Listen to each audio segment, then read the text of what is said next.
You want a piece of me, boy? Nuclear launch detected. Et on est de retour sur Wargaming, j'allais dire sur StarCraft 2. Et oui, maintenant StarCraft 2, c'est nous. On va faire la finale de l'Hollywood League en BO5 entre Hero et du coup Impact. Un petit bisou bien sûr à Ancien du 91 qui a resub pendant la pause. Voilà, avec des petits big up pour tout le monde, donc tu fais plaisir. Très clairement, et donc c'est la finale, vous le savez, de cette Hollywood League Weekly. On a donc d'un côté Hero de la team Root Gaming. Tout à fait. De l'autre côté, on a Impact de la team Expert, tu nous as dit Non, alors il était chez Dead Pixel et là je crois pas qu'il ait retrouvé d'équipe. Pas de team pour le moment. Ouais. Donc, eh ben, écoute, gagne cette compétition et t'as peut-être des chances d'intéresser les teams. Et c'est parti, en bas à droite de la map, il est en Zerg bleu et la Nikon Carbot. Il s'agit d'Impact. Alors que en haut à gauche, c'est le Smiling Assassin, l'un des plus grands champions du circuit IEM de l'histoire de StarCraft 2 aussi, c'est Hero. Puisqu'on a très souvent donné le titre de prince des IEM à Maru, mais il faut bien le voir, hein, Hero c'est aussi un très régulier des championnats en IEM. Ouais. Même si du coup l'année dernière il y avait eu cette double finale back-to-back de deux événements contre Rogue, notamment en IEM. Où tout le monde attendait beaucoup de la part de Hero justement, puisque c'était vraiment les dernières chances pour la qualification à la BlizzCon. Bon, il avait fini par se qualifier au point, mais du coup il y avait vraiment eu ce truc de bon bah voilà, c'est sa destinée, c'est le retour du mec, c'est sa compétition, ça lui appartient. Et là la sanction d'un Rogue qui était juste beaucoup trop fort à ce moment-là. Et pourtant j'y croyais à Hero, Ah, mais clairement Rogue.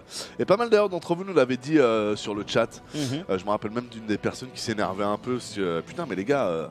Vous parlez jamais de Rogue et tout, alors que moi j'y crois grave et tout ça.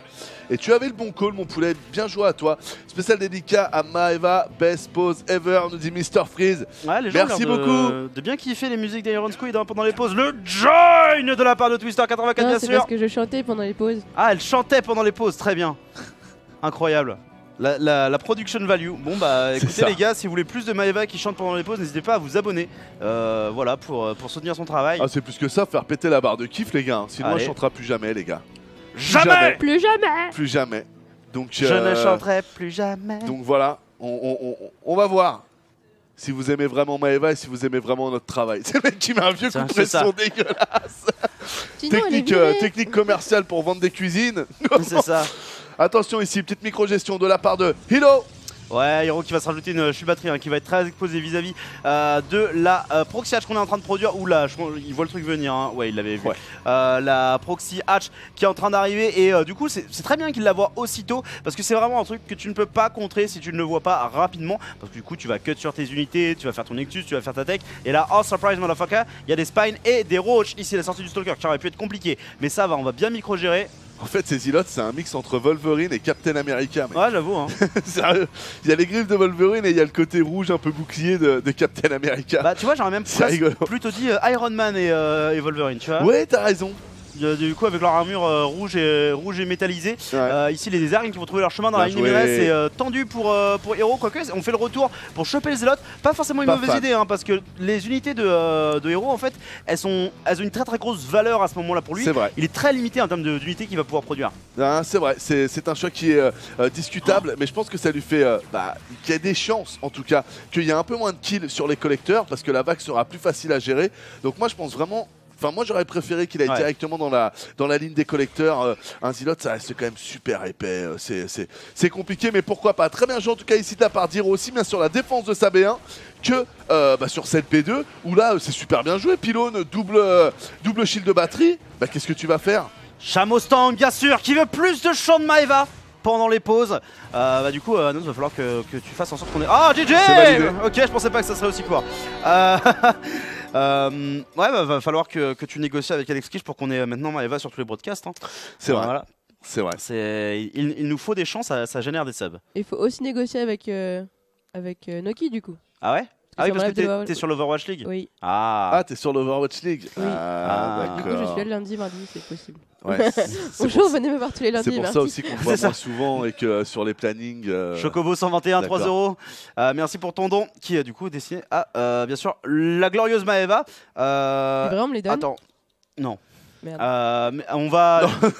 Ouais, bah, qui gra- Je vais On juste me les quitter le donne, replay mais parce que du non. coup j'ai oublié de changer les graphismes, mais on va être de retour sur Odyssey et du coup on va voir les lacs dégueulasses. Donc je vais. Mais après, c'est pas con, Eve. Hein. Si toute la fois qu'il y avait écrit Anos ou TKL, c'était nous qui prenions les sous, on Et ferait ouais, des meilleurs mois. Hein. Ah, ouais, Mais ah bah ça. Je pense que ça plairait moins à Thomas, qui est notre responsable financier. Non, mais c'est pas Bon, grave, écoutez, j'ai pas les de gars. stream perso où je chanterai, tu vois. Il me comme dira, d'habitude. Anos, on perd des sous, là, tu me reprends des sous. C'est-à-dire, bah oui, mais bon, Thomas, hein non, ça marcherait pas. Mais à un moment, c'est qui génère les dons, Thomas? C'est toi ou c'est moi? Bon.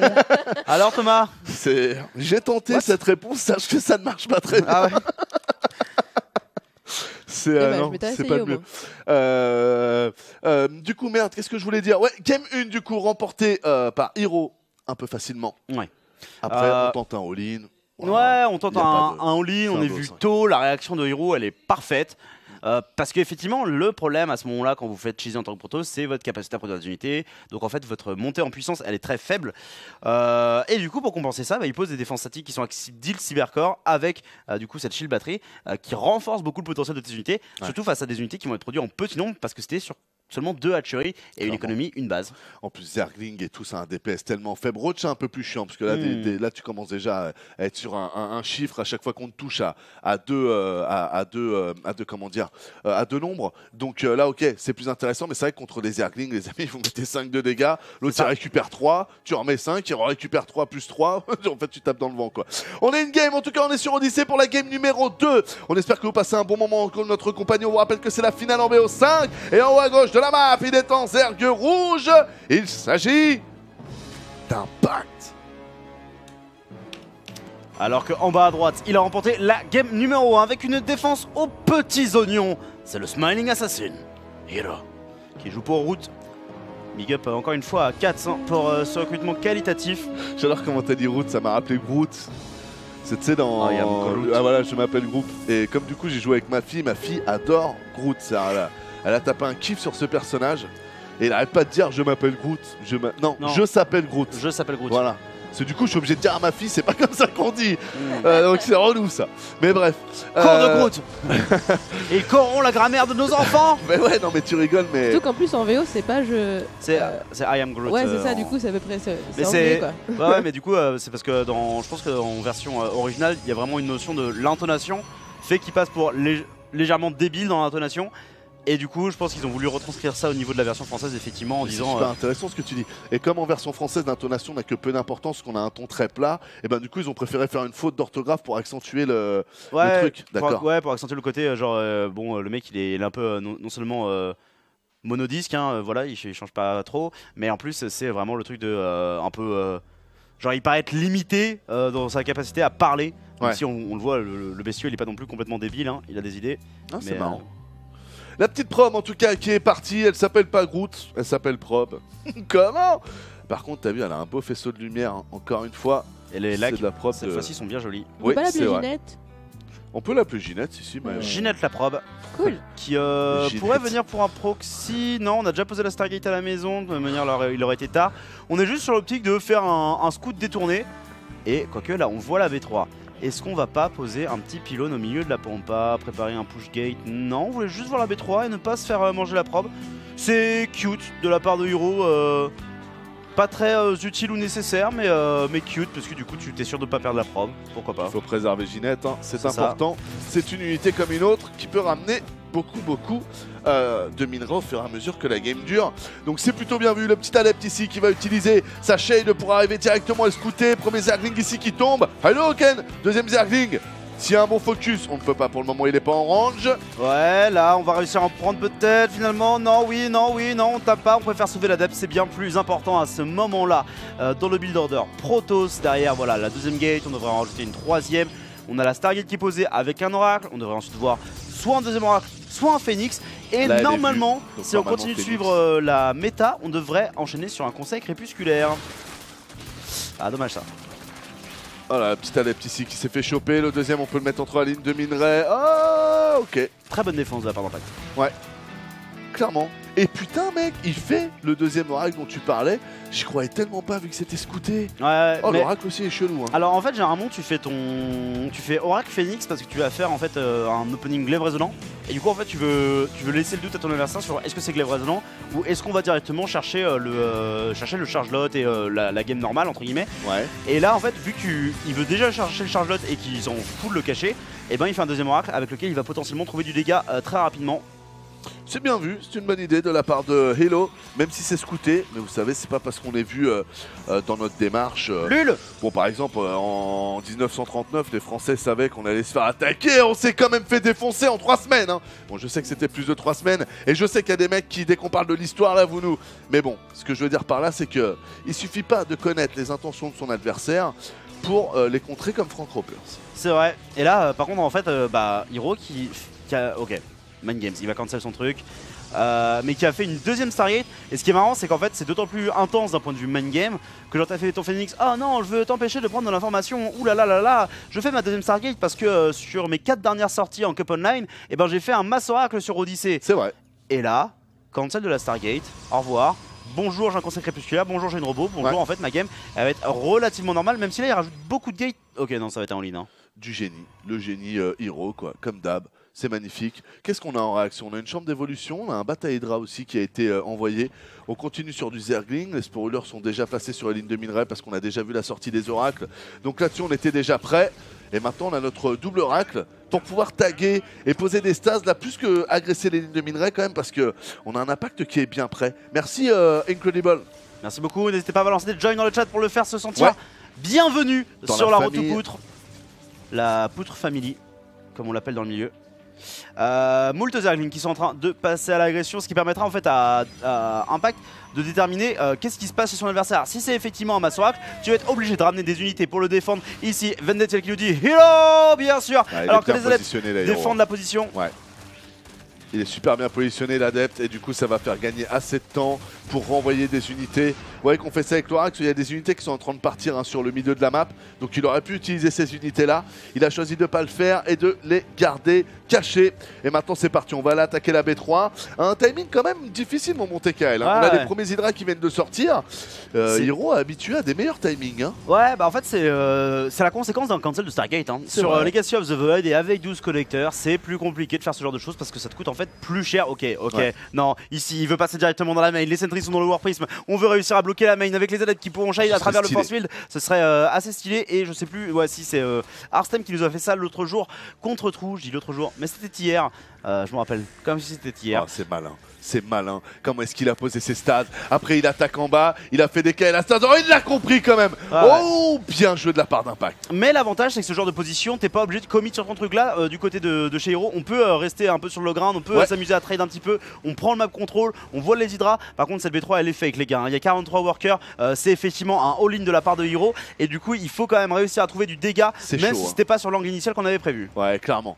Et c'est chaud quand même. Hein. Là, les Hydras sont là. Il va faire que d'agrémenter de plus en plus sa composition d'armée d'Hydra. Et l'Hydralise que ça marche quand même super bien sur les adeptes. Donc là, est-ce qu'Hero est pas trop en train de trop s'enfoncer? Là c'est sûr qu'il va y aller, qu'il va valider sa shade. Il vient de faire un tour en plus. Il sait qu'il peut pas passer par le haut. Ok. Merci pour le call. Ouais, c'est toujours ce moment de déception. Là, en fait, il cherche un angle où il va pouvoir bénéficier de ses forces, mais pour le coup, Impact qui a un très bon map control et qui a Là, il des aurait pu très bons tenter. mouvements d'armée. Là, Ouais. tu pourrais forcer une partie de l'accès pour les Hydra et te permettre de ne fighter que les Zerglings, mais pour le coup, les unités aériennes viennent s'empaler et les Hydra ont réussi à traverser en très grand nombre. Et du coup, là, l'engagement de Hero qui n'est pas idéal. Faut replacer un force field ici, il a encore de l'énergie, c'est pas mal. Il arrive à bloquer le truc, mais les shades ont été bien évités par Impact. Et là, j'ai l'impression que la défense est faite. Ouais, clairement. En plus, le bouclier gardien ici qui est plus du tout bien synchronisé par rapport à la défense. Très très bon heal aussi sur les hydralisques là, sur le front gauche, c'était très bien fait. Et là, Hero, c'est terminé. Hein. Là, il s'est trop enfermé dans sa strat. Il est arrivé à la bourre, il a voulu pousser à fond, Ouais. mais c'était trop tard. Et là, il veut tenter de recycler son truc en retentant son blocage, mais en plus, tu vois la Il y Sport a qui est la en place. Sport. Du coup, tu tentes la Storm, et déjà que c'est dur, une game avec des Storms contre des Hydra, mais en plus une game où t'es en léger déficit économique et où de manière générale, ta Storm elle n'est pas arrivée sur un timing quasiment pré-Hydra, et ben autant vous dire, c'est la merde. Bah ouais, normalement, là, dès que les hydras arrivent sur la B3, on a un GG. Hein. Ah bah là déjà, tu vas voir les Hydra, tu vas perdre ton prisme, donc en plus tu vas perdre le potentiel de micro si jamais tu faisais des archontes. Ouais. Et voilà, le GG qui est envoyé directement. Très bonne défense de la part d'Impact dans Ouais. l'ensemble. Vraiment les positionnements parfaits en fait de la part du joueur Zerg qui lui permettent de tenir le all-in. Ouais, puis son choix tactique aussi qui est bon, il se fait pas avoir mine de rien plus que ça par la deuxième Stargate, il part sur ses petits hydras et tout, il fait son bon call, il surréagit pas sur les sports. Ah les bâtards. Il sent aussi ouais, c'est bizarre. Hein. Bah, en fait du coup je peux même pas lancer les replays. Donc en fait on va devoir lancer une mise à jour. Parce que Ouais, sinon on ça peut pas devrait lancer les être replays. Ouais, ça devrait être rapide. Mais même sur le coup du prisme, oui, des deux sentries, là aussi, il anticipe bien le truc, il laisse pas les forfeits se poser. Ce move aurait pu être magnifique de la part de Hero, et il s'est retrouvé totalement bloqué. Donc je te rejoins, un très très bien joué de la part d'Impact quand même, qui je trouve est impressionnant comparé au niveau auquel je l'attends. C'est propre. Non clairement. Sur la Game 1, on peut pas lui reprocher, il a tenté un all-in, c'est pas passé. Mais j'ai envie de dire, la Hero, c'est la même chose, et lui aussi, il s'est dit un non all-in. C'est pour ça que pour le moment, quand même, tu peux te dire, putain, c'est propre, quoi, la macro est là et tout. Après le truc c'est que encore une fois, le cancel de sa Stargate, ça lui coûte cher dans l'optique de son all-in. La prise de la B3 coûte cher aussi dans le all-in. Enfin, j'aurais limite du coup préféré genre il reste était dans ta même pas à dynamique. 55, il était à 44. C'est ça, genre limite à ce moment-là, recancel ton Nexus, tu vois, et je sais pas. Du coup, permets-toi de faire 2 sentries de plus et 2 zélotes pour compenser avec le minerecta en plus, tu vois. Enfin, mais vraiment être dans. C'était peut-être pas forcément optimisé au bon endroit au bon moment. Maintenant, c'est un peu le feel qu'il a eu dans la game. Et effectivement, s'il avait réussi à poser ses force fields sur le high ground, je pense que ça serait passé. Mais Impact a très très bien anticipé la game. Ouais. Et toi, tu as très très bien comblé. Vu que là, à peu de choses près, on va pouvoir relancer le jeu et qu'on a fait la mise à jour. C'est là où on voit quand même que. Il y a des casteurs de qualité sur cette chaîne. Le doctorat Ikea. C'est pas discutable. C'est ça. Ça, mon gars, personne nous l'enlèvera. Non, clairement. Surtout que les années e-sport, c'est comme les années de chien, tu vois. Ça passe 7 fois plus vite, tu vois. Ouais. Donc c'est réellement, voilà, tu passes 2 ans au gaming et boum, t'as mis 14 ans d'études dans ton truc. On est prêt pour tout là. Ah, Là, TF1, ils font de l'e-sport, on est prêt, on est chaud. Ah, mais de manière, là, les Jean-Pierre Pernaut, on les couche non, mais directement. clairement, mais c'est ça, faut le dire. Écoute, va Même retourne Nico présenter. Sadiagas, ça c'est pareil. voilà. Ça c'est. Ok, t'entends Nico? On te prend quand tu veux. Mais bien sûr. T'es qui dans l'e-sport? Bah, Le personne. seul peut-être qui pourra nous résister, c'est Jean-Pierre Pernaut, parce que bon. C'est une sacrée merde ce mec. Ah, j'avais envie de le dire, il a fait trop de faces que je trouvais dégueulasses. Donc j'aime bien lui envoyer une crotte de nez, une fois tous les 3 ans à peu près, Oui, pour rappeler quand même que c'est pas bien de faire ce qu'il fait. c'est vrai. Allez, c'est parti, la 3e game, on peut l'envoyer, on a pu faire la mise à jour, désolé pour ça, on est toujours à Hero versus Impact, et BO5, un partout. Ouais. Le prochain gagnant, à sa balle de match. À sa balle de match, effectivement, voilà. Donc ça sera forcément une position intéressante à prendre. On va être sur Blackpink, une map à la range très très courte, mine de rien. Enfin, la rush distance très très courte. Ouais. Et du coup, on est parti directement dans la game. Matredus Maeva, directement bas à gauche pour Root Gaming. C'est Hero. Pendant que je regarde vite fait, c'était quoi ce patch qu'on a fait là? C'est peut-être juste la mise à jour de milieu de semaine. Hein. Ils ont l'air de l'avoir décalé au mardi soir plutôt que le mercredi matin comme ils le faisaient auparavant. Ce qui est très étrange. Mais ce qui serait une mauvaise idée parce que c'est mieux de le faire dans la nuit. Ah mais tu sais, ils nous ont fait ça aussi l'autre fois. Je sais pas si t'avais vu cette émission où avec Yogo on casse un truc et puis au bout d'un moment on a le jeu qui s'arrête tout seul pour faire la mise à jour. Puis on a une erreur fatale. Enfin, Ah, ça c'est Windows 10. Non, c'est Starcraft qui avait planté. Ah, ok. Bon bah big up à Windows 10 alors. Ouais. Quand alors est-ce que ça a été appliqué? Putain, j'ai quand même écrit des trucs là. T'as dû faire flipper des gens du stream, ma chère Maeva. Genre, je pense qu'il y a pas beaucoup de gens qui ont alt-tab du plein écran du stream et qui sont what the fuck. J'avoue. Qu'est-ce qui a planté là? Mais ne vous inquiétez pas, c'est juste Maeva qui est cheeky. Ouais, bon, on va se concentrer sur la game, mais sachez que il y aura un point à faire là quand même. Je vois qu'il y a des changements. C'est le patch note? Ouais, Ah, Raven, nice. le Reaper Drone Ability, ça y est, il a sauté. L'autotourette qui a été remis. L'anti-armement missile qui est légèrement modifié. Les Ghosts aussi qui sont retour à l'ancienne. Le Mothership, le Recall aussi qui prend un peu plus de temps. Tout ça. Donc je vais pas vous faire tout le truc, on a dit qu'on se concentrait sur la game. Mais sachez qu'en tout cas, Blizzard a l'air de mettre en place les changements avant la Dream Eclipsic. Ouais. Ce qui pour moi est une bonne nouvelle. Je sais que certains se diront que c'est pas cool pour les joueurs pro ici et ça. D'un autre côté, ce qui est vraiment pas cool pour StarCraft 2, c'est qu'on a toujours des problèmes d'équilibrage. Donc si on les fixe jamais et qu'on veut toujours laisser faire les compétitions, dans 5 ans on y est encore et dans 5 ans plus personne s'intéresse au jeu parce qu'on tourne en rond. Donc voilà, à un moment il faut porter ses couilles et donc c'est très bien joué. Des hatcheries très rapides de la part de Impact, ça ressemble à un Lynx Flood, hein, tout simplement. Donc c'est une stratégie qui consiste à avoir 3 hatches rapidement pour avoir en fait des gros moyens de production, pour faire en fait beaucoup de zerglings, généralement avec le speed et Bah c'est un truc qui est tendu à défendre, notamment quand tu as un Protoss qui fait des walls au plus rapide, et ce qui est un peu le cas de chez Hero en fait, qui place son pylône ici pour n'avoir qu'un autre pylône à placer ici et pas avoir un espèce de truc bizarre où tu dois replacer un pylône là pour complètement fermer ton wall, parce que le wall sur Blackpink est immonde à faire. Et du coup bah, ça rend son wall très vulnérable parce qu'il va mettre jusqu'à 2 pylônes dedans et du coup des bâtiments qui n'ont pas beaucoup de points de vie. Ouais. Du coup là c'est pas mal ce qu'a fait Impact parce qu'il a le choix. Il peut jouer. Tiens, t'as mis best of 1 au lieu de best of 5. My bad. Il peut jouer agressif ou il pourrait jouer macro économique. Là on a le bata banning qui est envoyé. Ouais, et en face le conseil Qui nous crépusculaire. laisse nous entendre qu'on partirait sur l'agression. C'est ça, et le conseil crépusculaire en fait c'est le pire bâtiment à faire si votre adversaire est agressif, puisque c'est le seul bâtiment de technologie Protoss qui ne produit pas d'unités et du coup qui ne renforce pas de manière instantanée votre armée, et au contraire qui va passer par des recherches très longues pour renforcer des unités qui vont avoir un faible impact contre les unités qui arrivent en masse, donc les Zerglings et les Banelings en l'occurrence. Ouais, bon c'est sympa ce qu'essaye de nous faire Impact là. C'est vraiment cool de retrouver des joueurs comme ça qui sont pas blind, qui sont pas Nerkio, mais qui ont quand même leur agressivité à eux. Ouais. Mais tu vois, sans pour autant que tu sentes une faiblesse derrière. Genre, le mec joue comme ça parce que t'as aussi l'impression que s'il jouait macro, il s'en sortirait pas, quoi. C'est pas du tout le cas d'Impact. Tu sens que c'est une vraie volonté, c'est son style. Et c'est plutôt cool. Les deux premiers Zerglings ici qui sont vus de la part de Hero qui n'a allé chercher aucune information chez son adversaire et qui risque de manger une sacrée surprise. Ouais, déjà là tu vois la masse de Zerglings, oh là là, toutes ces unités qui étaient dehors, du coup tu vas perdre le Stalker, donc c'est une grosse partie de ton DPS actuel qui meurt. Et là bah voilà, et ça c'est le 101 de pourquoi vous faites pas un pylône avec... Et c'est parti mon kick, oh le banning mon gars, qui automatiquement a facilité la mort de 8 collecteurs, qui a fait passer à 15, très bien joué, c'est GG. C'est GG, et du coup comme je le disais, c'est la raison pour laquelle en fait vous ne faites pas des walls avec des pylônes dedans si vous jouez Protoss. C'est trop faible par rapport au B-Bust. D'ailleurs je me rappelle d'une personne dans le chat aussi l'autre jour qui disait ouais, les gens ils sous-estiment trop le B-Bust en ce moment, c'est très fort. Bah je crois que c'était pendant le game de Drogo en underdog. Ouais. Et c'est vrai qu'il y a beaucoup de pros qui ont pris leurs aises avec ce genre de truc et du coup qui font plus des walls très résistants. Malheureusement, boum, oh là là, dans ces moments-là, ouais, et bien ça ne fonctionne pas. GG. Ah ouais pas mal. La maltraitance d'Hero là quand même sur cette game était... Ouais mais comme dit pour moi il cherche, enfin si tu fais un rôle comme ça tu mérites tu vois. Je suis d'accord avec toi. Et même le manque de vision aussi, mais oui. Ah ouais. Je te rejoins aussi sur ce que tu disais sur le wall, c'est très intéressant. Et c'est vrai que plus le temps passe et plus... Mais c'est ça qui est beau normalement dans les jeux de stratégie, c'est que plus le temps passe et plus tu crois qu'il y a une méta qui se dessine, donc plus tu veux optimiser en fait les build orders et les machins en optimisant au final. Wall un peu plus faible, un peu moins d'armée ici parce que je veux mon Phoenix, je veux mon Oracle, je veux mon machin. Puis à la fin, tu te rends compte qu'il y a des vieilles stratégies toutes connes qui se remettent à passer parce que les gens deviennent trop pointilleux, veulent trop pousser le truc. Et là, c'était un parfait exemple. Donc, très bien joué de la part d'Impact. Effectivement, et du coup, ça nous amène à la game numéro 4. C'est ce joueur-ci en haut à gauche qui a pris le lead. Clairement.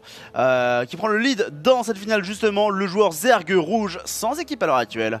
Impact. Et en bas à droite de la map pour la team Road Gaming, my man, c'est mon chouchou. Allez, Hero. Protoss Bleu. Hero Nakamura. Non, pardon, c'était pas celui-là. Ça, je pense à la même, mec. Mais si t'as regardé Heroes, t'es obligé de penser à Hero Nakamura. Et puis les grands esprits se rencontrent. Ouais. Même si cette série était assez décevante, après la saison 2, elle est tout de suite partie en couille. C'est mon point de vue. La saison 2 a été effectivement pas terrible du tout. Après, t'as eu un truc genre saison 3-4, ça se rattrapait un peu, mais. Enfin, ça fait partie de nombreuses séries américaines qui, genre, le pitch initial est incroyable, l'épisode pilote est vraiment pas mal. Ouais. Et derrière, tu sens que c'est la débâcle, mais après, Heroes, ils avaient vraiment pas eu de bol en mode, genre, leur saison 2, je crois notamment, c'était arrivé en pleine grève des scénaristes. d'Hollywood. T'as raison, c'est vrai qu'il y avait cette histoire-là à l'époque. Et du coup, genre, il y avait personne pour écrire les scripts et c'était vraiment un truc rafistolé à la va-vite. Enfin, quand ils ont commencé à dire que Hiro, donc pour ceux qui n'ont pas suivi la série, c'était un personnage qui pouvait contrôler le temps, donc Hiro Nakamura justement. Quand ce personnage-là, ils ont commencé à le rendre amnésique, moi j'ai dit vas-y c'est bon. Parce que le problème en fait des séries comme ça, c'est que si tu peux retourner dans le temps, t'as jamais de problème au temps présent. Parce que tu peux toujours aller dans le passé en fait pour faire en sorte que ce problème n'arrive pas. Et du coup, pour enlever ce ressort scénaristique, eh ben, ils ont fait en sorte que Hiro Nakamura, ça devienne un mec un peu bizarre, un peu stupide, un peu... Et du coup, j'avais trouvé ça tellement facile que j'avais lâché. Mais ça me rappelle aussi un truc, c'était Blackout ou Le pitch, c'était, il y avait eu un moment où pendant 45 secondes, tout le monde s'était évanoui. Ça Les te dit rien? Protoss non du tout. Et la première saison était vraiment pas mal. Il y avait du concept. Ils faisaient des recherches en Afrique. Il y a des gens avec des pigeons qui tombaient tout seuls et tout. Et tout ça. Et pareil, la série s'est arrêtée. Mais comme Hero, je trouve qu'au début, super potentiel. T'y crois la première saison. Tu te dis que tu vas t'éclater pendant 4 ans. Pas du tout. Bah, c'est un peu le même truc avec Lost, la série à l'époque. Ah bah oui, bah, c'est une des premières qui a bugué d'ailleurs. C'est une des premières, genre c'est saison 1 tu fais ok, le pitch est ouf et tout, il y a des idées, il y a de l'intensité, ok. Et après de saison en saison tu te fais mais... Bah dès qu'il faut commencer à expliquer c'est ça, pourquoi la tache d'ombre, pourquoi le truc là-bas, ah bah là non. Pourquoi il y a la photo du gamin sur la boîte de lait. C'est ça, c'est ça. Et là, il n'y a pas d'explication. Et ça et moi Lost ça m'avait énervé carrément. Non, j'étais passé de j'adore cette série à mais elle est bien. Vous faire foutre. Voilà. Ah mais complètement. Non mais oui parce que c'était un foutage de gueule. Bah, bien sûr. Tu sais en fait c'est ce que moi j'appelle le TGCM. Typiquement pour le coup je vais pas spoil pour la fin tu vois mais en fait c'est le TGCM c'est le ta gueule c'est magique. C'est tu fais tout un truc et quelqu'un te dit ouais mais du coup comment ça marche. Et plutôt que chercher une explication, un truc logique qui construit et qui fait ah putain ouais c'est vrai c'est bien organisé tout c'est TGCM, ta gueule c'est magique, du coup ça passe. t'entendrais bien avec un mec qui s'appelle Panda, je sais plus quoi, qui fait des vidéos sur YouTube, mec. Faut que tu le regardes. Ouais. Il a ce genre d'expression des fois. TGCM c'est très lié au jeu de rôle, donc il y a beaucoup de rôlistes qui l'ont notamment parce que c'est un peu un des vices réputés des MJ pas terribles, tu vois, c'est qu'ils vont avoir ce côté genre... ah mais en fait tout ce que je vais faire ça passe parce que tout ce que je vais faire c'est magique parce que je suis Dieu dans mon monde et tout. Ouais mais non mec, c'est aussi bien qu'il y ait des trucs logiques parce que du coup tes joueurs ils peuvent faire des trucs logiques vis-à-vis de ton monde. Alors que si c'est juste TGCM, bah en fait il y a un moment où le joueur il va te répondre la même chose, tu vois. Et c'est ce qui m'est arrivé aussi à une époque quand je faisais du MJ. La tête, ok, c'est le roi, mais je m'en tape. C'est ça, mon épée elle est magique, TGCM. Tu pars en couille. Lololol. Avec Pi. Non mais les gars, ce qu'on va faire, c'est qu'on va aller faire une révolution avec les... Et Pi qui commence à nous demander, en fait c'est quoi votre délire? J'ai pas compris. Et là tu te dis dans ta tête, ok, on est en train de perdre le CM, c'est comme ça qu'on appelle ça? Le MJ. On est en train de perdre le MJ. Bon, ça doit pas être son scénario. Et donc du coup il avait fait refait-sonner Skype, je sais pas si tu te rappelles. Et là ça ressonne Skype, on avait envoyé Claire en mode, bon vas-y c'est bon, on va suivre ton truc parce que... Mais ouais, je suis d'accord. C'est intéressant d'ailleurs. Bon attention quand même, là on a des Phoenix qui commencent à taper. Hero il est pas en train de reparler de Lost ou de Heroes, il est en train d'être concentré sur sa game. Et comment ça se passe les bah ça se passe moyen, il y a quand même ces Zerglings qui ont réussi à rentrer, ça interrompt le mining, ça prend des drones. Donc c'est un petit peu relou, mais ce que je trouve rigolo en fait, c'est que Hero il repart sur ce que Zest nous a fait tout à l'heure et qui nous a pas franchement convaincu. Un opening comme ça avec des Phoenix et pour l'instant 5 Phoenix qui avait été le chiffre également que Zest avait choisi, on verra s'il en fait plus. Mais du coup je suis très curieux de savoir comment est-ce qu'il va l'utiliser. Donc Zest l'avait fait avec plus ou moins de succès, mais la suite en fait ne s'était pas monté avec les Phoenix. Les Phoenix n'avaient pas fait partie du plan de jeu, ça avait été purement un opener un peu nul, un peu voilà. Comme 8 mutas. C'est ça, genre oui ça peut faire du dégât mais en soi ça n'a pas de logique particulière avec ton build. Là pour le coup il va passer sur plus de Phoenix, il a une agression adepte mais sans les glaives résonnants et du coup bah on a un pack qui est pas prêt C'est moi où là les Phoenix se sont skinnés mais ça se voit que quand ils lèvent le truc et que ça passe rouge, mais sinon il n'y a pas trop de non en fait ça se voit aussi un peu, genre tu vois ils ont des petits bords à leurs ailettes. Côté haut, d'accord. Ils sont plus sombres et tout. Mais oui ils sont aussi tout rouges quand ils soulèvent. C'est stylé ça. Ouais non c'est pas mal. Tu peux bien les repérer, j'ai envie de dire c'est limite un skin qui te permet de mieux voir les choses. Des fois ça fait le contraire le skin, c'est pour ça que c'est une très bonne chose. Bataille Hydra ici qui est envoyée en face, on va partir sur la baie de soutien robotique qui peut vous permettre de faire des Colossus. On vous parle pas trop des disrupteurs en ce moment parce que depuis le dernier patch ils sont plus du tout joués parce qu'ils ont l'air d'être vraiment plus difficiles à manier. Donc là on a l'air de partir sur du Colosse quand même. Effectivement, du colosse qui va être envoyé, mais également des oracles qui sont rajoutés à la composition à l'heure actuelle. Ce qui est un point intéressant parce qu'en fait, comme tu l'as noté tout à l'heure contre Ryong, Hero il joue avec très peu d'observateurs. Et il y a peu de protos qui font ça, mais Hero en fait partie. C'est effectivement genre ma robot, elle a quasiment vocation à ne faire que des immortels et des colosses. Là il va faire un observateur, mais tu vas voir que cet observateur il va probablement rester avec l'armée et ça va être purement de la détection. Les oracles, eux par contre, auront vraisemblablement vocation à faire du map control et pourquoi pas des stases pour la défense. Oh la petite Queen ici, j'étais sûr qu'il allait aller la chercher. Ah bah écoute, il va aller chercher celle-là que je n'avais pas vue.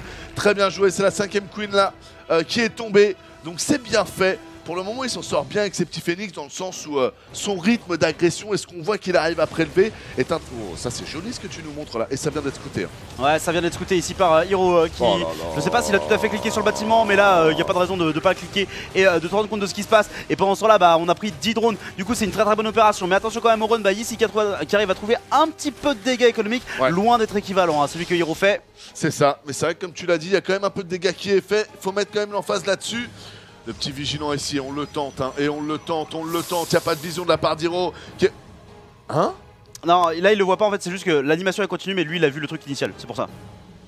Il a vu le premier cratère se former. Mais ça devrait pas te dire ça le jeu en fait. Non, mais ça c'est parce qu'on est en mode observateur, tu vois, c'est de la merde. Ouais, c'est le bug du mode observateur. Ouais, c'est ça.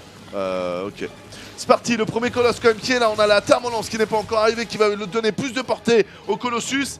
On a les oracles des années 80 je trouve là, on a des oracles 70s mec. Non, ils sont tout boulimiques, tout gros. C'est rigolo, attention ici, des pylônes qui sont rajoutés, des stats également. On veut essayer de faire la défense, mais là est-ce qu'on a vraiment placé les stats au meilleur endroit alors qu'on prend la fight directement au contact des roaches et des ravageurs, les billes corrosives qui tombent, mais les phoenix qui arrivent. Easy, avec les phoenix, des probes aussi qui sont données, mais on peut se permettre de donner jusqu'à une quinzaine de probes. Comme vous le voyez, on est toujours à 47-34 après 14 probes de données, donc il pourra encore en donner 10. Si c'est pour croche toute l'armée et garder lui de l'armée, c'est totalement rentable. Là les phoenix ici qui peuvent plus trop lever les unités. Oh le colosse, dommage. Ouais, là malheureusement on a sous-estimé le fait que les queens pouvaient du coup taper en entière contre les colosses, et du coup avec leur 8 de portée, hein, donc une portée qui est supérieure au colosse, qui a 7 au naturel. Et ouais, mais ça c'est à cause du Liberator. C'est pour ça c'est dommage que dans ce match-up là, je trouve que ça devrait pas interagir ce 8 de portée aérienne, mais bon. Ouais, mais enfin, et surtout, à la base, ça répondait à une dynamique où le Liberator pouvait se mettre dans des dead space. Ouais. Mais c'était en fait lié aussi au design des maps et à je crois un bug sur l'angle que les Liberators pouvaient prendre. Mais en fait, vu que tout ça, ça a été fixe, il y aurait pas mal de raisons pour repasser celle de portée sur la Queen. Je suis tout à fait d'accord. Mais bon. Je trouve aussi que c'est trop gros. Et d'ailleurs, là, ça s'est bien vu. Mais bon. C'est pas le problème principal, c'est pas très grave. Et ben du coup, dernière game, Hiro qui a quand même réussi à reprendre du poil de la bête. Hein. Certes. C'est bien fait. Alors maintenant, est-ce qu'il va s'en sortir? Je serais quand même super déçu si c'était pas Hiro qui gagnait. D'un autre côté, c'est pas Hiro qui gagne, c'est aussi une bonne nouvelle. Ça veut dire qu'on a Impact qui commence à devenir de plus en plus fort et à avoir un jeu de plus en plus complet. Ce serait une très bonne chose. Impact, qui est un joueur fort sympathique, qui il y a 2-3 ans d'ailleurs venait, il y a certains soirs, il avait fait des...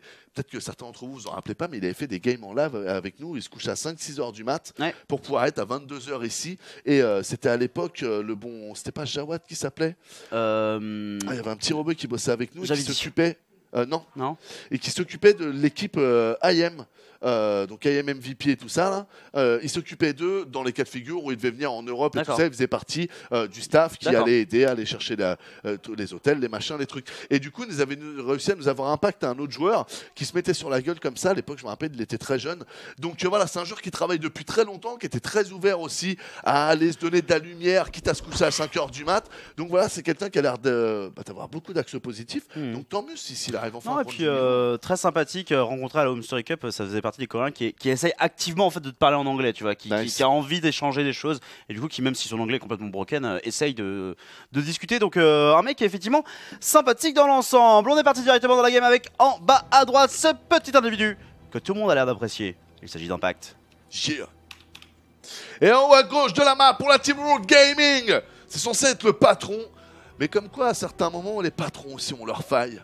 Il s'agit de Hello Team Road Gaming. Tout à fait. Et Catalyseur, encore une fois, une map à la rush distance très très courte. Hein. En dehors de Odyssey et Ascension, les rush distance sur cette map, sur ce BO pardon, qui ont été relativement courtes. On a en fait de facto éliminé Agoramov, qui est la seule à être vraiment une map très macro. Et on n'a pas, on a juste pas vu Abyssal Rift non plus. Mais d'un autre côté, je comprends quand. Ouais, elle commence à être boudée cette map. Hein. Bah, ça fait longtemps qu'elle est là. Ouais. Et en PVZ, elle est complexe en fait. Ouais. Tu as vraiment tellement tous les scénarios qui peuvent se développer dessus. C'est parfois un peu compliqué à aborder d'un côté comme de l'autre dans ce match-up là, hein, pas juste Protoss ou juste Zerg, et vraiment les deux côtés. Hein. Par exemple, je trouve qu'Abyssal Rift, c'est une des maps où tu peux jouer Swarmost et je trouve que le Swarmost n'est pas aussi fort sur toutes les topographies. Je trouve que sur Abyssal Rift, par exemple, c'est vraiment une unité qui est intéressante. Donc je comprends tout à fait ton enquiquinement et le raisonnement d'Hiro peut-être de l'avoir banni. On ne sait pas si c'est lui. Petit pylône ici qui avait été fait pour faire un peu peur. Il a tout de suite été cancel, c'est quand même dommage. Bah en fait, Ça a retardé un peu son Nexus. il voulait empêcher la pause de la couveuse. Avec ce pylône, mais il a mal placé son pylône malheureusement. Le bon Hiro, il a dû faire ça un petit peu vite tout en posant justement son infrastructure. Ouais. Et en fait, il était à une case près. Et en fait, il a vu ça, il a dû dire oh lol. Il a posé son Nexus, sa couveuse, pardon. Du coup, ça fait juste 25 de ressources perdues pour Hiro. Ouais, juste avant le Nexus, c'était dommage, mais bon, après ça reste 25. Hein, c'est oui, pas 150, on n'est pas non plus. C'est pas normalement des éléments qui vous font perdre une game, c'est juste des éléments qui vous font prendre un peu moins d'avantage et qui feront que peut-être que dans 7 minutes, 8 minutes, si vous aviez fait tout parfaitement, vous aurez 2 unités en plus. Donc voilà, le Nexus qui va bientôt se terminer, on envoie tout de suite le Warp Gate qu'on annule derrière. Donc sûrement une volonté d'envoyer la Stargate. Voilà, c'est chose faite. Effectivement, la Stargate qui est juste là, mais il y a un Roach Warren de l'autre côté. Et mine de rien, un Roach Warren avant que la B3 soit terminée, il y a quand même des velléités agressives du côté de chez Impact. Et vous le connaissez, le Charmois d'or, il me semble que c'est sur la crèmerie qui implique de faire un ravageur pour péter les éventuels force field et surtout qui est une agression Roachlings qui va arriver directement sur la tête du joueur Protoss. Je crois que c'est très bon, Chamois d'or. Le Charmois d'or. Ouais. C'est un fromage quoi, après je sais pas, je le connais pas spécialement. Ah, si, C'est si, pas, je crois que c'est un peu type chèvre ou je sais pas quoi. Le Non chamois d'or, c'est pas quand tu fais du ski et que t'es fort? Alors oui aussi. Tu peux avoir des chamois, genre je crois que c'est de la notation pour non, un... non, c'est comme président ou le petit, c'est vrai que ça peut être un président, mais c'est aussi la marque d'un fromage. Mais tu prends Maëva pour une conne, un peu là, j'avoue, je pousse un peu. Non, j'ai rien à dire, t'es cash, je te Oui. laisse enchaîner. Eh bien c'est les Roach. Il faudrait que je la fasse plus souvent, celle-là, elle est pas mal. Ah non bah tiens vas-y, démerde-toi. Ouais, j'ai rien à dire en Ouais. fait quoi. Non, on a un bon petit push là de la part d'Impact, vous l'avez vu, qui a encore une fois l'air de partir sur quelque chose de plutôt assaisonné, agressif. Ça coûte cher les gars de faire des roaches et des airwings aussi rapidement. C'est le Ouais. prix d'une B3, c'est le prix de plusieurs drones. On est qu'à 19 drones. Et là pour le coup c'est vu. À voir, il y a un Void qui va sortir, moi je suis pas fan du tout là. Du Voidray? Non, de l'attaque ok, d'Impact ouais, du fait. Parce que j'allais te faire Void, c'est la gueule. meilleure réponse possible. Ah bah oui, c'est pour ça. Bah oui, J'étais ouais, en non, train non, de- mais d'accord. Attends alors, T'as Ados, vu ce Void mon gars? tu vois je vais pas t'agresser dès que tu dis un truc qui est pas exact, mais là Ados, C'est pas une histoire C'est- d'exactitude, c'est que t'es à l'opposé alors. c'est ça. Tu me dis qu'on va à l'ouest, mais non, regarde-le. On va Il prie à l'est, Eh c'est mais celui-là. putain, le Oui. skin de ce Void est quand même. Il est stylé hein. Ouais. Mais ça fait gros quoi. Ah oui, non mais la plupart des skins grossissent les unités Protoss. Ouais. Ce qui est un peu relou parce que du coup c'est plus facile de les cibler. Mais Et t'as l'impression, je sais pas, t'as acheté une 306, maintenant t'as une 306 break. C'est-à-dire t'as gagné en coffre. voilà. Et puis t'as le bon gros pare-choc noir pour dire que t'es prêt à la bagarre quoi. Voilà, où est-ce qu'il va? Ouais, là il s'éloigne peut-être un petit peu trop. Hein. Là on devrait peut-être rester dans les parages parce que mine de rien, cette pression elle reste très dangereuse. Hein. On reste comité dessus, enfin commit dessus, pardon. C'est déjà pas très français à la base. Si en plus je francise ça, c'est dégueulasse. L'agression qui revient ici, on avait affaibli de soi-même la shield batterie, ce qui était une grave erreur de la part de Hiro. Est-ce que ici le bon impact ne va pas réussir à passer? C'est une bonne question, hein. J'ai l'impression que Hiro n'a pas compris en fait quand il est là le deuxième Void. Ok, j'ai eu peur. Les Voids qui sont envoyés, par contre les deux Voids ne sont pas n'ont pas envoyé leur spell. Ouais, parce Dommage qu'il pour celui de gauche. il est intéressant que contre les unités blindées. Donc s'ils sont pas en train de target des unités blindées, il y avait un tel bordel, je pense qu'il s'est pas senti confiant dessus. C'est peut-être juste intéressant de garder ça. GG, Hiro qui l'emporte ici. Ouais, mais t'as pas moins de DPS pour autant sur une unité non blindée quand tu Bah en l'envoies. fait tu perds la vitesse de déplacement.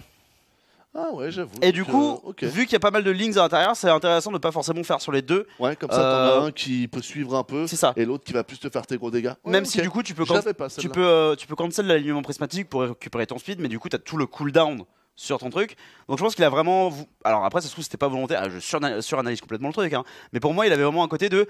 Les roaches n'ayant pas le speed roach parce que c'est sur du terrain, j'en charge un qui va pouvoir chiffrer les roaches, et l'autre il va pouvoir aller suivre les links Ouais, qui dans iront la vraisemblablement B1, de la quoi. B1. Non mais sims totalement les guides mec. J'avais totalement oublié que maintenant quand t'envoyais le truc prismatique là, Ouais. eh ben, ça te ralentissait ta vitesse de De déplacement. 40%, hein, ce qui En est énorme. plus. Hein. Et je l'avais pas du tout en tête. Donc ceci explique cela en effet. Et je pense que c'est très logique ce que tu viens de dire. Tout à fait. Donc du coup c'est Hiro qui est passé. Bon, sur une dernière game un peu rapide, Ouais. hein, on va pas s'en cacher. J'avoue que là, nous on était chaud pour un peu Ouais, tchatcher, un petit, se poser, tu 20 vois. minutes et tout. Enfin, je veux dire, c'est comme si tu faisais un barbecue et que tu prenais pas le temps d'allumer le barbecue, tu vois. C'est On y va tranquille. Ouais. Voilà. Et du coup, nous, ça va conclure cette soirée, mais on va vous inviter une dernière fois à consulter ce Patreon qui est sur mon écran, ma chère Maëva, le Patreon d'Olimolet, ou Olimoli, hein, sur la prononciation, qui est du coup non seulement la femme de Crank, ancien joueur professionnel, mais du coup une organisatrice du coup de tournois et donc de l'Olimo League. Et d'ailleurs, je vois que le nombre de Patreons et le cash prize a augmenté, donc j'espère que ça vient de vous. Merci si c'est le cas. Si vous devenez un Patreon, vous promettez une somme d'argent régulière par mois, ça peut être ne serait-ce que $1, mais dès $2, eh bien vous avez accès au replay pack de cette Olimo League, dont vous pouvez vous-même analyser l'intégralité des replays. Et voilà, bien sûr, vous pouvez toujours donner plus. Voilà, cool people always being cool, $5 par pledge. Et oubliez jamais que la force fait le nombre. Hein. Moi, C'est le ça. premier, des fois, je me dis, ah, c'est bon, c'est pour donner $1. De toute façon, je peux pas donner beaucoup plus, etc. Est-ce que vraiment, non, si 500 personnes donnent $1, on double en fait le cash prize et ça coûte qu'un dollar à tout le monde et c'est limite inodore parce qu'au final, c'est en dollars. Donc, toi, ça t'a coûté 79 centimes, quoi. C'est ça. Donc, voilà, aussi bien sur ce projet-là que sur tous les projets au gaming ou quoi, n'hésitez pas à même participer très bas. N'ayez pas honte de participer bas. Enfin, le pire, c'est de ne pas participer et personne n'a honte de ne pas participer à quelque chose parce que vous êtes en aucun cas obligé. On vous propose quelque chose et on va pas commencer à être obligé de payer tout ce qu'on. Mais n'hésitez pas pour autant, même à donner qu'un dollar. N'allez pas dans cette moralisation que moi-même des fois je me fais où je vais me dire ah ouais mais donner qu'un seul dollar dans ce cas mieux vaut pas donner et tout. C'est pas vrai les gars. C'est la microéconomie, les microtransactions. On fait ça sur le nombre. 1700 personnes qui nous regardent ce soir, 1700 personnes nous donnent €. On fait passer 17 barres de kiff. Vous ça vous a coûté que 79 centimes. Donc ayez vraiment conscience que la dynamique du nombre dépasse largement et que même nous, moi, jamais une seule fois, il m'est venu à l'idée, ne serait-ce que de me dire une fraction de seconde, tiens mais un tel je le connais, oh c'est cool il a donné pour Underdogs, ah par contre il a donné que $3, oh putain je me suis dit qu'il aurait donné 5 ou... Non, on est déjà super content que vous donniez, même si c'est le minimum. Il n'y a aucun jugement de valeur là-dessus et il n'y en aura jamais de la part de toutes les personnes qui feront des Patreons ou quoi. Et si un jour vous tombez sur un mec qui en fait un, c'est que vous êtes tombé sur un con et qu'il fallait pas lui donner quoi. Mais ça arrivera jamais. Donc c'est pour ça, n'hésitez pas pour cette compétition-là, comme pour tout ce que vous faites dans la vie, €, c'est pas rien si vous êtes 1000 à les donner. Donc n'hésitez pas à les donner, ça peut derrière envoyer une dynamique qui peut être super cool pour la personne qui vous propose le projet. Et pour le coup, un peu comme pour Matcherino, ça va directement pour les joueurs, donc ça soutient directement la carrière des joueurs, et notamment des joueurs coréens, parce que c'est quasiment que des joueurs coréens, parfois quelques chinois, parfois quelques foreigners, mais ça soutient surtout la carrière des joueurs coréens. Donc n'hésitez pas à le faire. Nous en tous les cas, on vous remercie d'avoir suivi cette Olimo League avec nous. Demain, ça sera la GSL avec c'est Ponf et Coca. Ah ouais? Non, j'ai dû bouger Ponf. c'est toujours le contraire m'aurait étonné avec aussi. Ponf, il a du travail. Donc du coup, c'est Coca demain soir qui sera là en ma compagnie. On vous rappelle que jeudi, les gars, il y a la crèmerie. Soyez là. Il y a TKL, Yogo et Imre. Ainsi qu'un invité spécial. Ainsi qu'un invité spécial qu'on ne citera pas ici. Enfin voilà, il y a du taf derrière et surtout il y a de l'amour. C'est pas tant du taf que j'ai envie de. Voilà, c'est qu'il y a de l'amour. Il y a vraiment une volonté d'essayer de bien faire de la part de Yogo, de TKL, d'Imre, de vous proposer quelque chose de cool, quelque chose de... Donc voilà, vous avez souvent demandé des émissions comme ça, ou des tutos, ou des machins. Essayez d'être là jeudi. Et vraiment, je le dis même pas pour moi, je le dis pour Yogo, pour TKL, pour tous ces... Voilà, pour l'idée, pour le fait d'essayer d'aller dans votre direction, pour le concept. Voilà, soyez là et puis envoyez du kiff dans le chat pour faire kiffer tout le monde. C'est ça. Du coup, nous, on vous fait moult bisous. À demain. Force et honneur. Et la rediff.